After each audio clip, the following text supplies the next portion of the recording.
Will change things for you.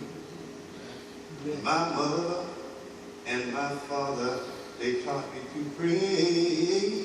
Oh yes, they said, son, you should pray each and every day.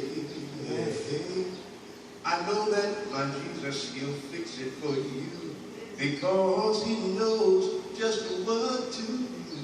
And oh, prayer will change things for you.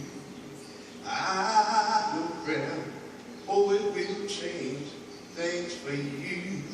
I've no doubt in my mind that prayer will change things for you. Amen. If you kneel down in prayer, you can leave your burdens there.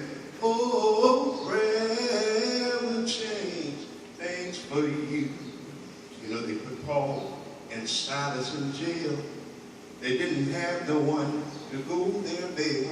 But the Bible said at midnight, they sang and they prayed, and suddenly an earthquake came, and the door swung open, and they walked through. And that ought to show you what prayer can do. Oh, prayer will change things for you. I know prayer, it will change things for you. I know prayer, it will change things for you. If you kneel down in prayer, leave your words